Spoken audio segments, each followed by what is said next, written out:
사무실 책상에 앉아있던 그는 손수건으로 이마에 흐르는 땀을 닦았다. 느릿느릿 돌아가는 천장 선풍기가 오후의 더위를 전혀 이기지 못하고 있었다.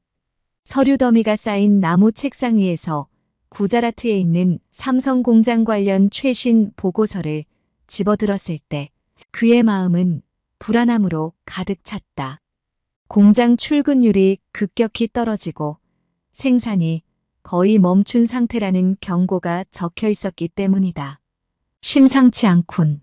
라메시는 중얼거리며 안경을 고쳐 썼다. 수천 명의 직원들이 일하던 활기찬 공장이 이제는 거대한 무덤처럼 조용했다. 그때 전화가 울리며 노동부의 미스터 싱이 불안한 목소리로 말을 걸었다.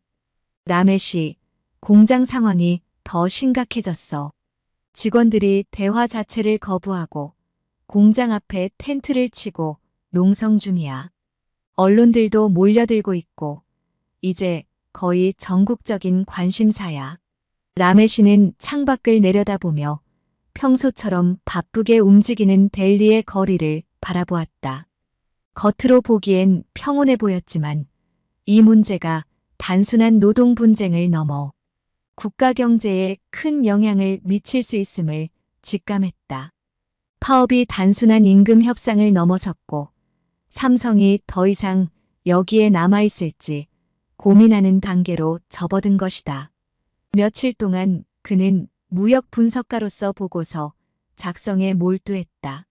하루하루 공장은 더욱 심각한 상황으로 빠져들고 있었고 직원들과 회사 간의 갈등은 해소될 기미가 보이지 않았다. 하지만 오늘은 그가 예상치 못한 소식을 접한 날이었다. 삼성이 인도 철수를 검토하고 있다는 소식이 그에게 날벼락처럼 떨어졌다. 삼성이 인도를 철수한다는 결정이 어떻게 되었는지 그 이야기를 지금부터 시작해 보겠습니다. 상업부서 사무실 책상에 앉아 이마에 흐르는 땀을 닦았어요. 천장에 달린 선풍기가 느릿느릿 돌아가고 있었지만 오후의 더위를 이기기엔 역부족이었어요. 제 이름은 라메시 파텔이고 무역 분석가로 15년째 일하고 있어요. 그런데 오늘은 평소와 뭔가 다르게 느껴졌어요. 나무 책상 위엔 낙엽처럼 쌓인 서류들이 있었어요. 보고서, 편지, 신문 기사들이 커피잔과 가족 사진과 자리를 다투고 있었죠. 구자라트에 있는 삼성 공장에 관한 최신 보고서를 집어들었을 때 갑자기 속이 불편해졌어요. 뭔가 크게 잘못된 느낌이 들었어요. 이거 심상치 않겠는데. 제가 중얼거리면서 안경을 고쳐 썼어요. 보고서에 적힌 숫자들이 불길한 이야기를 하고 있었어요.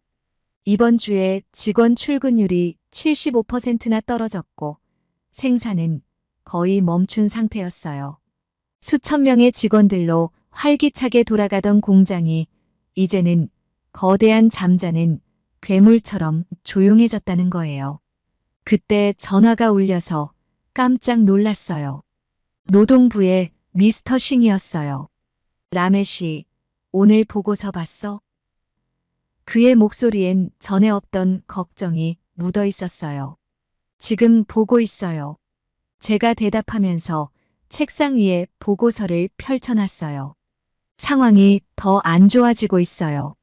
이젠 직원들이 관리진과 대화를 거부하고 있어.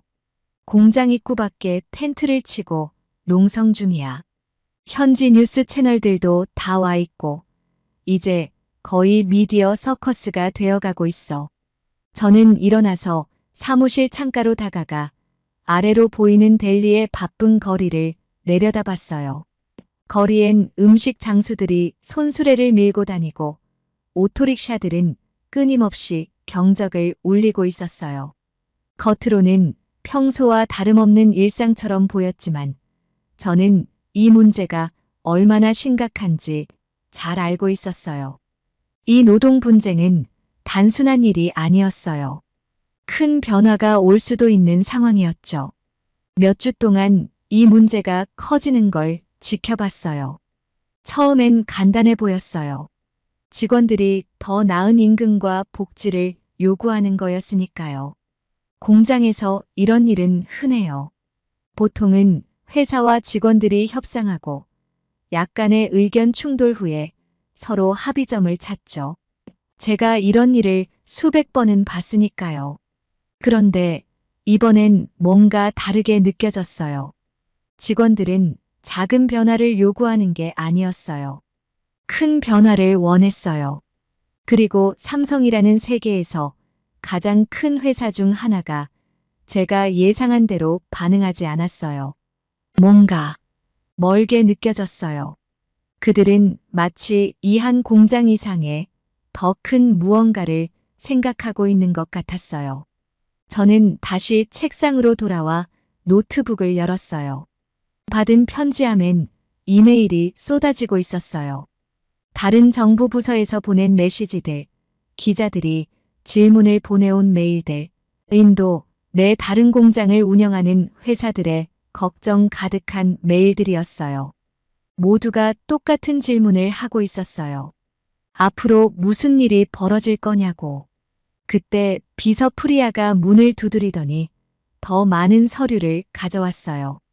선생님, 장관님께서 내일 아침까지 상황 업데이트를 원하신다고 하셨어요. 로비엔 기자 3명이 대기 중입니다. 저는 고개를 끄덕였어요. 책임감이 어깨 위로 무겁게 내려앉는 기분이었어요. 내일 아침 첫 번째로 보고서를 준비해 놓을게요. 하지만 속으론 무슨 내용을 써야 할지 고민됐어요. 세계 최대 기업 중 하나가 인도를 떠날 생각을 하고 있을지도 모른다고 어떻게 설명할 수 있을까요? 사람들이 자신의 일자리와 미래가 사라질지도 모른다고 어떻게 말할 수 있을까요? 가족 사진을 바라봤어요. 제 아내와 10대 자녀 2명이 저를 향해 웃고 있었어요. 저는 삼성 공장에 의존하고 있는 수많은 가족들을 생각했어요. 단지 직원들만이 아니었어요. 공장 밖에서 음식을 파는 상인들, 부품을 운반하는 운전기사들, 직원들에게 물건을 파는 작은 가게들까지.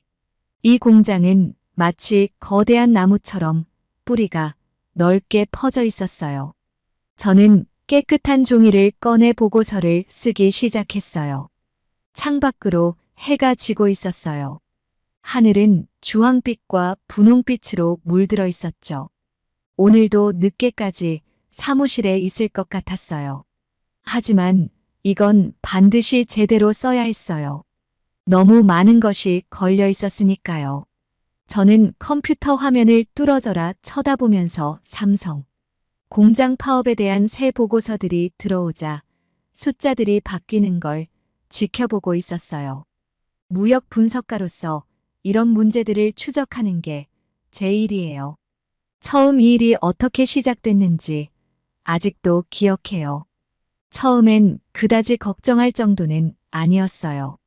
구자라트에 있는 삼성 공장 앞에 일꾼들이 모여서 임금 인상을 요구한다는 피켓을 들고 구호를 외치고 있다는 메시지가 왔어요. 이런 일은 가끔 있어요. 일꾼들은 더 나은 임금과 복지를 요구하죠. 보통 회사와 노동자들이 어느 정도 합의를 이끌어내곤 해요. 지난 15년간 정부에서 일하면서 그런 걸 여러 번 봐왔으니까요. 그냥 또 하나의 파업일 뿐이야. 옆자리 동료 프리아에게 말했어요. 일주일, 길어도 2주일이면 끝날 거야. 그때 전 정말 자신만만했어요. 어쩌면 너무 자신만만했을지도 모르겠어요. 삼성은 세계에서 가장 큰 회사 중 하나잖아요. 돈도 많고 이런 노동 문제 다루는 경험도 많을 테니 큰 문제로 번질 리가 없다고 생각했거든요. 초반에 삼성과 노동자들 간의 회의는 순조롭게 진행되는 것 같았어요. 매일 컴퓨터로 업데이트가 올라왔고 상황은 좋아 보였어요. 삼성이 노동자들에게 꽤 괜찮은 조건을 제시했거든요. 임금을 10% 인상하고 연차를 5일 더 주고 가족 비상시에는 휴가를 더 주겠다고 했어요. 노동자들이 원하던 걸 전부 들어주지는 않았지만 제 기준으로는 꽤 공정한 조건이었어요. 한동안은 모든 게 정상으로 돌아갔어요. 웃으면서 프리아의 책상 앞을 지나며 봐. 내가 뭘 했어? 라고 말했던 기억이 나요. 공장은 다시 가동됐고 노동자들도 다시 일터로 돌아갔죠. 일부는 변화에 만족해 보이기도 했어요. 저는 보고서를 작성해서 위기는 끝났다고 적고 서류를 정리했죠. 하지만 제가 완전히 잘못 판단했어요. 아주 크게요. 3주 후 노동자들이 다시 거리로 나왔어요. 이번엔 더 화가 나 있었고 요구도 훨씬 더 커졌어요. 원래는 10% 인상을 요구했었는데 이제는 임금을 2배로 올려달라고 하더라고요. 보너스도 한 달치에서 3달치로 늘려달라고 했고요. 삼성이 약속한 20일 연차 대신 30일을 요구했어요. 믿기지가 않았어요. 이게 무슨 말이야? 책상에 있는 서류들을 뒤적이며 중얼거렸어요. 이미 원하는 걸 다 받았잖아. 왜 더 많이 요구하는 거지? 파업은 날이 갈수록 커졌어요. 더 많은 노동자들이 합류했고 곧 주변 다른 공장들로까지 시위가 번졌어요. 노동자들의 목소리는 점점 더 커졌고 요구는 더 강경해졌어요. 공장 앞에서 확성기를 들고 연설하기 시작했어요. 그들이 만든 영상이 소셜미디어에서 퍼지면서 화제가 되기도 했어요. 지역 정치인들까지 시위 현장에 찾아와서 노동자들의 요구를 지지하는 연설을 했어요. 삼성은 다시 노동자들과 협상하려 했지만 이번에는 회의가 잘 풀리지 않았어요. 회사 측과 노동자 대표 사이에서 고성이 오갔다는 보고를 받았어요. 삼성이 이 정도 조건을 맞춰주는 건 도저히 불가능하다고 했고 노동자들은 절대 물러서지 않겠다고 했어요. 매일 아침 출근할 때마다 좋은 소식이 제 컴퓨터에 떠있기를 바랐지만 매일 아침 실망스러울 뿐이었어요. 상황은 계속 악화됐고 다른 회사의 노동자들까지 삼성 노동자들을 지지하기 시작했어요. 그중 몇몇은 우리도 같은 조건을 얻지 못하면 파업에 들어가겠다고까지 위협했어요. 저는 점점 걱정되기 시작했어요. 이건 이제 단순한 파업이 아니었어요.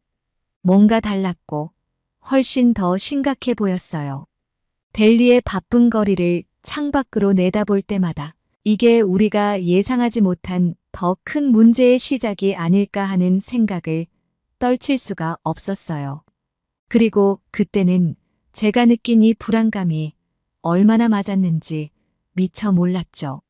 절대 잊지 못할 거예요. 모든 게 무너져 내렸던 그날을요. 그날은 평소와 다름없는 아침이었어요. 상업부처의 제 사무실에서 늘 마시던 마살라 차 한 잔을 책상에 두고 아침 햇살이 창문을 통해 들어오고 있었죠. 그런데 전화가 울렸고 그 소식이 제게 번개처럼 내리쳤어요. 삼성이 인도를 떠난다는 소식이었어요. 단순히 운영을 축소하거나 공장 하나를 폐쇄하는 정도가 아니라 아예 인도에서 철수한다는 소식이었어요. 컵을 내려놓을 때 손이 떨렸어요. 삼성은 그냥 그런 회사가 아니잖아요. 세계 최대의 기술 회사 중 하나이고 인도에서만 25년 넘게 있었던 회사였어요. 공장, 연구센터, 사무실까지 전국 곳곳에 퍼져 있었죠. 직접 고용한 직원만 7만 명이 넘었고 그들과 거래하는 수많은 사람들이 삼성과 연관되어 생계를 이어갔어요. 저는 즉시 비서 프리아를 불렀어요. 삼성의 운영 현황에 대한 최신 보고서를 가져와 줘. 제 목소리가 살짝 떨렸어요. 그리고 장관님과 긴급 회의를 잡아줘. 그런데 삼성에 대한 정보를 다 모으기도 전에 더 나쁜 소식들이 쏟아지기 시작했어요. 마치 도미노처럼 하나씩 쓰러지는 걸 지켜보는 기분이었어요. 먼저 애플이 인도에서의 제조 계획을 재고하고 있다는 발표를 했고, 그 뒤를 이어 애플의 주요 공급업체인 폭스콘과 위스트론도 같은 입장을 밝히더라고요. 그 며칠 동안 거의 잠도 못 자고 더 많은 회사들이 대탈출하는 모습을 지켜봤어요. 테슬라는 마하라슈트라에 대규모 자동차 공장을 세우려던 계획을 취소했어요. 인텔도 인도에 새로운 반도체 공장을 세우려다 갑자기 말레이시아로 방향을 틀었죠. 심지어 오랫동안 인도에서 신발을 만들어 온 아디다스도 생산을 방글라데시와 캄보디아로 옮기겠다고 발표했어요. 숫자들이 무서웠어요. 매일 밤 늦게까지 사무실에 남아 그 영향력을 계산했어요. 400만 명이 넘는 일자리가 위협받고 있었어요. 이들 기업에서 직접 일하는 사람들 뿐만 아니라 경비원, 구내식당 직원, 트럭 운전사, 그리고 공장 주변에서 생계를 이어가는 수많은 소상공인들까지도요.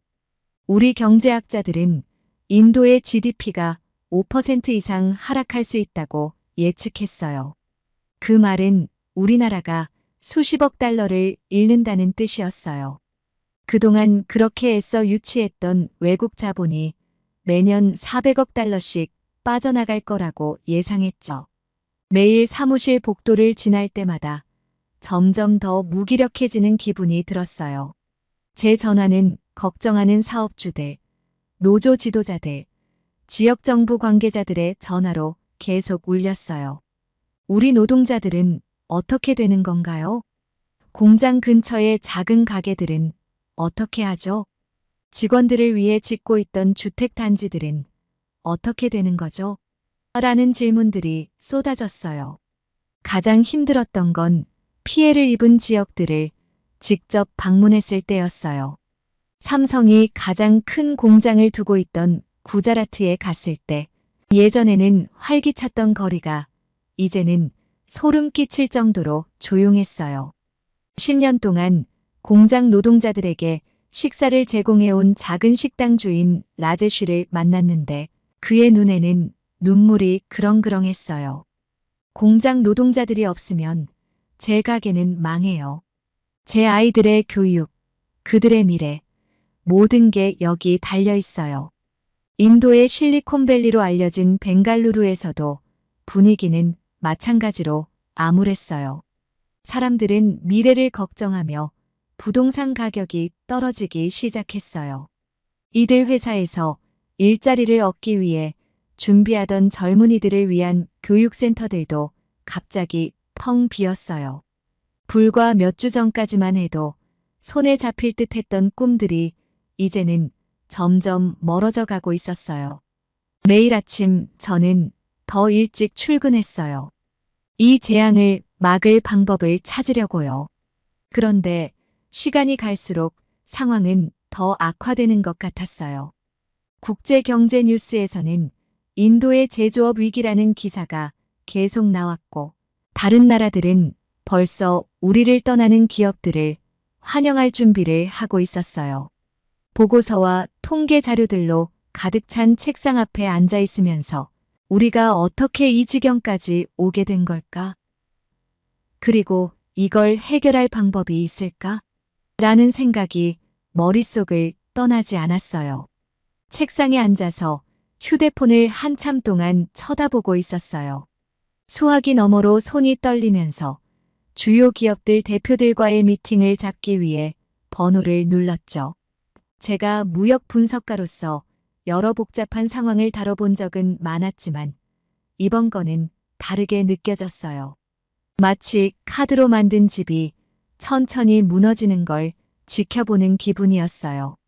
첫 번째 미팅은 애플의 다니엘 리와의 만남이었어요.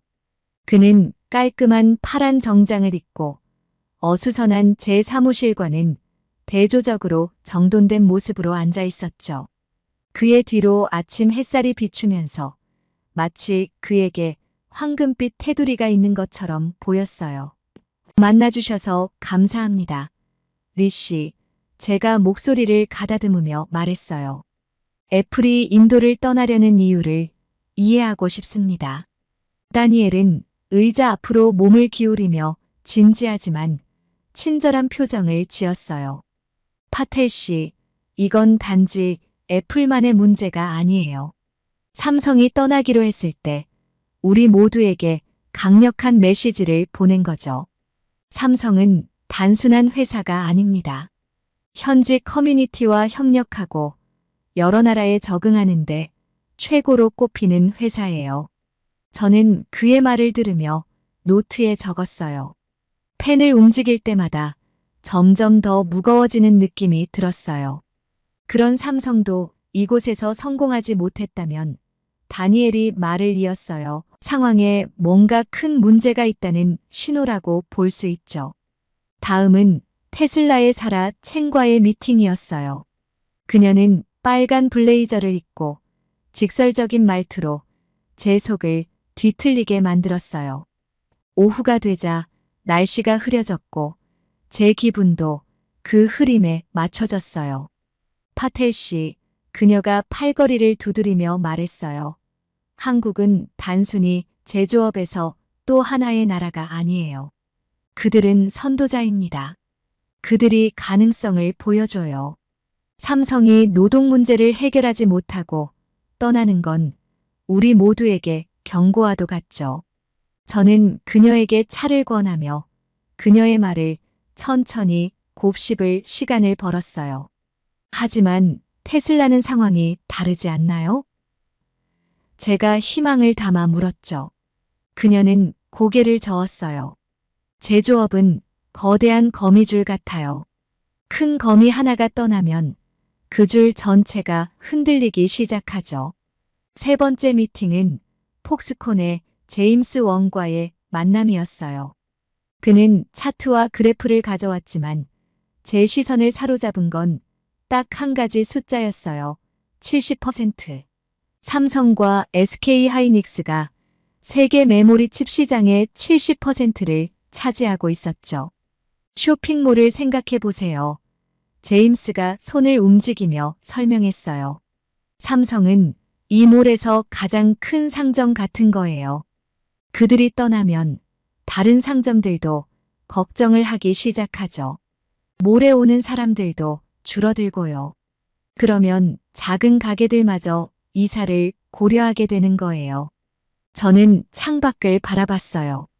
거리는 퇴근하는 사람들로 북적였어요. 아마 이들 중 많은 이들이 바로 그 회사에서 일하고 있을지도 몰라요. 그들이 곧 직장을 잃게 될 거란 사실을 알고 있을까요? 이 미팅들 덕분에 상황이 조금 더 명확해지긴 했지만 기분이 나아지지는 않았어요. 삼성의 결정은 단순히 한 회사가 떠나는 문제를 넘어서 있었어요. 첫 번째 큰 돌이 굴러가면서 눈사태가 시작된 셈이었어요. 그리고 뒤따르는 회사들 덕분에 그 눈사태는 점점 커져가고 멈추기 어려운 상황이 됐죠. 그날 저녁 노트를 정리하면서 창밖에 하늘이 주황색과 분홍색으로 물드는 모습을 보고 있었어요. 머릿속에는 계속해서 수많은 가족들이 떠올랐어요. 이 결정 때문에 그들의 삶이 얼마나 달라질지 생각하게 됐죠. 더 나은 임금을 위해 싸웠던 노동자들이 결국 아무 임금도 받지 못하는 상황이 될 수도 있을 거란 생각에 마음이 무거웠어요. 때로는 전투에서 이기는 것이 결국 전쟁에서 지는 것일지도 모른다는 생각이 들었어요. 마지막으로 휴대폰을 한 번 더 들었어요. 가장 어려운 미팅을 하나 더 잡아야 했거든요. 내일이면 삼성의 김 씨와 만나게 될 거예요. 그때가 되면 전부 알게 될까요? 하지만 마음속 깊은 곳에서는 이미 알고 있었어요. 이건 단순히 돈이나 노동자의 권리를 넘어선 문제였어요. 이건 신뢰와 안정성, 그리고 우리나라 제조업의 미래에 관한 이야기였어요. 아침 일찍 회의실에 들어갔어요. 손이 살짝 떨리면서 테이블 위에 서류들을 정리했어요. 바깥의 따뜻한 5월 날씨와는 다르게 방 안은 차갑게 느껴졌어요. 오늘 삼성의 김 씨가 인도를 떠나는 이유를 설명하러 오기로 했고, 저는 그 마지막 이야기를 들어야 하는 사람이었죠. 딱 9시가 되자 김 씨가 방에 들어왔어요.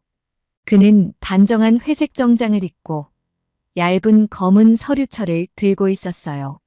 눈 밑에 짙은 다크서클이 보였는데 그도 이 결정을 내리는 게 쉽지는 않았을 거예요. 좋은 아침입니다. 퍼텔 씨. 그는 살짝 고개를 숙이며 인사한 뒤 자리에 앉았어요. 목소리는 조용하지만 단호했어요. 이 대화를 머릿속에서 여러 번 연습했겠다는 생각이 들었어요. 차나 커피 드실래요? 분위기를 조금이라도 덜 무겁게 만들고 싶어서 물어봤지만 김 씨는 고개를 저으며 서류철을 테이블 위에 놓았어요. 솔직하게 이야기하죠. 그는 제 눈을 똑바로 보며 말했어요. 삼성은 오랫동안 인도에 있었습니다. 우리는 공장뿐만 아니라 지역사회도 함께 만들어 왔습니다. 수천 명의 인력을 훈련시키고 새로운 일자리를 창출했습니다. 하지만 이제 떠나야 합니다. 제 목이 메었어요. 우리가 뭘 더 할 수 있을까요? 마음을 돌릴 방법이 있나요? 이미 답을 알고 있었지만 물어봤어요. 김 씨는 서류철을 열고 차트와 숫자가 적힌 몇 장의 종이를 꺼냈어요. 여기를 보세요. 그가 그래프를 가리키며 말했어요. 5년 전만 해도 인도에서의 비용은 합리적이었어요. 우리는 휴대폰, TV, 그리고 기타 전자제품을 적절한 가격에 만들 수 있었습니다. 하지만 지금은 그는 고개를 저었어요. 노동자들이 2배의 임금을 원해요. 우리가 감당할 수 없는 혜택을 요구하고 있습니다. 매달 새로운 요구가 나옵니다. 그는 다른 페이지로 넘겼어요. 베트남에서는 공정한 임금을 주지만 정부가 우리를 도와줍니다. 공장으로 가는 더 나은 도로를 건설해주고 전기가 끊기지 않게 보장해줍니다. 거기 노동자들은 회사가 성공하면 모두가 함께 성공한다고 이해하고 있습니다. 저는 그가 더 많은 비교를 보여주는 것을 지켜봤어요. 인도네시아는 삼성에게 저렴한 가격에 공장을 지을 수 있는 새 땅을 제공했고, 말레이시아는 근로자를 훈련하는 특별 프로그램을 운영하고 있었어요. 태국은 세금 혜택을 제공해 사업을 더 쉽게 만들었죠. 단순히 돈의 문제가 아닙니다. 김 씨는 계속해서 말하며 목소리가 점점 부드러워졌어요. 환영받는 느낌이 중요합니다. 다른 나라에서는 문제가 생기면 정부가 우리와 함께 앉아 대화를 나누고 해결책을 찾기 위해 도와줍니다. 하지만 여기서는 그는 잠시 멈추고 말을 신중히 골랐어요. 여기서는 우리가 아무리 도우려고 해도 항상 악역이 된 것 같은 느낌입니다. 저는 삼성이 시작했던 모든 지역 사회 프로그램들이 떠올랐어요. 그들이 세운 학교들, 훈련센터들, 장학금들. 그들은 단지 사업만 한 게 아니었어요. 그럼 그 많은 노동자들은요? 그들의 가족들은 어떻게 되는 겁니까? 제가 물었어요. 김 씨의 얼굴에 진심 어린 슬픔이 떠올랐어요. 좋은 퇴직 패키지를 제공할 겁니다. 그들이 새로운 직장을 찾을 수 있도록 도울 겁니다. 하지만 퍼텔 씨, 회사는 성공할 수 없는 곳에 남아있을 수 없습니다. 우리는 주주들과 전 세계 다른 직원들에게도 책임이 있습니다. 그는 마지막으로 한 장의 종이를 꺼냈어요. 삼성의 철수를 알리는 공식 통지서였어요. 종이는 단순해 보였지만 그 종이가 수백만 명의 삶을 바꾸게 될 거라는 걸 알았어요. 다른 회사들도 우리를 따를 겁니다. 그가 조용히 말했어요. 원해서가 아니라 어쩔 수 없어서요. 사업은 개인적인 감정이 아닙니다. 퍼텔 씨. 생존의 문제입니다. 김 씨는 자리에서 일어나 문 쪽으로 향했어요. 나가기 전 잠시 멈춰서 저를 보며 말했어요. 인도가 이 상황에서 배울 수 있길 바랍니다. 인도는 가능성이 많아요. 똑똑한 사람들, 젊은 노동력, 거대한 시장이 있습니다. 하지만 가능성만으로는 충분하지 않습니다. 사업이 성장할 수 있는 환경을 만들어야 하고 모두가 함께 이익을 누릴 수 있어야 합니다. 그가 떠난 후 저는 한참 동안 방에 혼자 앉아 그가 보여준 서류들을 바라봤어요. 창을 통해 아침 햇살이 테이블 위에 무늬를 만들었어요. 바깥에서는 여느 때처럼 도시의 소리가 들렸죠. 차들이 경적을 울리고 사람들이 이야기를 나누고 삶이 계속되는 소리요. 하지만 이 방 안에서는 모든 것이 변해버렸어요. 내일이 되면 저는 이 회의에 대해 보고서를 작성하고 추천안을 마련하고 무엇이 잘못됐는지 고쳐야겠죠. 하지만 지금은 그저 앉아서 바뀌게 될 수많은 가정들, 새로 다시 시작해야 할 꿈들, 그리고 너무 늦게 깨닫게 된 교훈들에 대해 생각하고 있었어요. 책상에 앉아 사무실 창문 너머로 지는 해를 바라보고 있었어요. 주황빛 햇살이 책상 위 서류 더미에 닿아 불꽃처럼 빛났죠. 몇 시간 전에 준비한 차는 회의들 때문에 잊혀진 채 이미 식어버렸어요. 제 책상 맞은편에 있는 빈 의자가 문득 떠올리게 했어요. 몇 시간 전 그 자리에 앉아있던 삼성의 김 씨가요. 그는 아주 차분하게 왜 그들의 회사가 인도를 떠나기로 했는지 설명했어요. 그의 말이 아직도 제 머릿속에 맴돌아요. 그저 비즈니스일 뿐입니다. 간단한 말이었지만 그 안에 담긴 무게는 상당했죠. 저는 펜을 집어들고 오늘 있었던 일들을 적기 시작했어요. 아마도 이렇게 적으면 좀 더 이해할 수 있을 것 같았고 혹시 다른 사람들에게도 우리 실수로부터 배울 수 있는 기회가 될지 모른다고 생각했어요. 첫째로, 우리는 충분히 귀 기울이지 않았어요. 삼성이 처음에 근로자들과 문제를 해결하려고 시도했을 때 그들은 나름 공정한 변화를 제안했었어요. 더 나은 급여, 더 많은 휴가, 가족들을 위한 지원 같은 것들이요. 하지만 사람들은 그것을 첫 단계로 보지 않고 더 많은 것을 요구하며 화를 냈어요. 마치 누군가가 당신에게 케이크 한 조각을 주었는데 전체 케이크를 달라고 하는 것과 같았죠. 우리가 얼마나 자랑스러워했는지 기억해요. 삼성을 비롯한 대기업들이 처음 인도로 왔을 때 말이에요. 우리는 그들이 영원히 있을 거라고 생각했죠. 하지만 중요한 걸 잊고 있었어요. 이 기업들은 공장을 어디에 지을지 선택할 수 있다는 거요.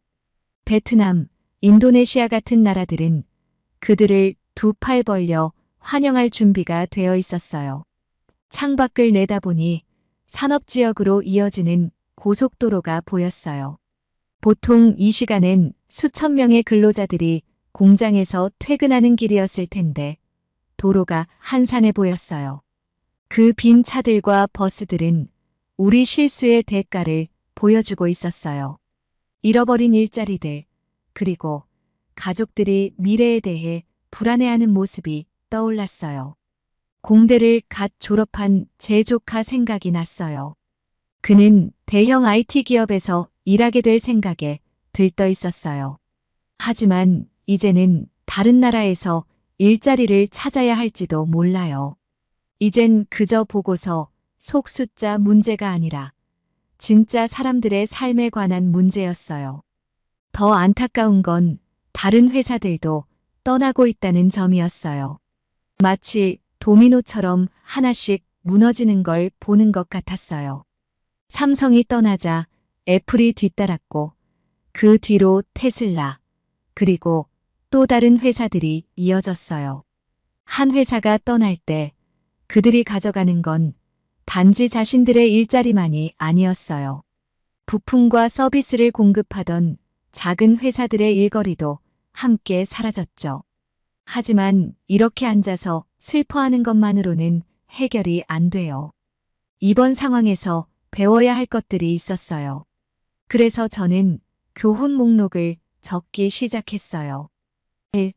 균형이 중요해요. 근로자들에게 공정한 대우가 필요하지만 기업들도 돈을 벌어야 해요. 우리는 중간 지점을 찾아야 해요. 2. 다른 나라들이 무엇을 잘하고 있는지 봐야 해요. 베트남과 인도네시아는 단순히 값싼 노동력만 제공한 게 아니었어요.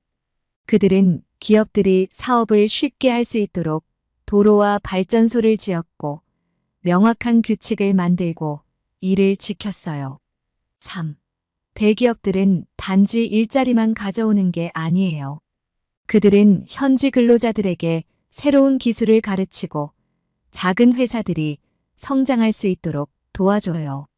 그들이 떠나면 우리는 이런 모든 혜택을 잃게 돼요. 4. 우리는 장기적으로 생각해야 해요. 기업들이 인도에 오게 만드는 것만이 중요한 게 아니에요. 그들이 계속 머무르고 싶게 만드는 게 더 중요해요. 5. 글로벌 비즈니스는 커다란 퍼즐과 같아요. 각 조각이 다른 조각과 연결되어 있어요.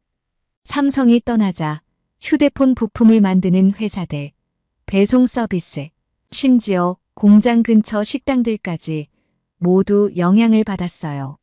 시계를 보니 이미 저녁 8시가 넘었더라고요. 청소 직원들이 곧 올 시간이에요. 저는 짐을 챙기며 내일에 대해 생각했어요. 그래요. 우리는 실수를 했어요. 그리고 많은 기업들이 떠났어요. 하지만 인도는 여전히 강한 나라고 열심히 일하는 사람들이 있어요. 아마도 이번 일이 우리에게 필요한 경고였을지 몰라요. 때로는 넘어져야 더 잘 걷는 법을 배우잖아요. 우리는 다시 일어설 수 있어요. 하지만 먼저 왜 이런 일이 일어났는지 제대로 이해해야 해요. 근로자들의 요구와 기업의 필요 사이에서 더 나은 균형을 만들어야 해요. 그리고 인도가 글로벌 기업들에게 믿을 만한 파트너가 될 수 있다는 것을 보여줘야 해요.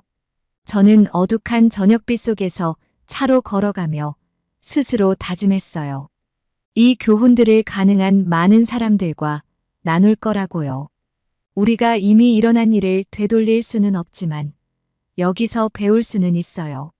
그래야 언젠가 다른 기업들이 인도에 오면 그들은 단지 오는데 그치지 않고 오래 머무르게 될 테니까요.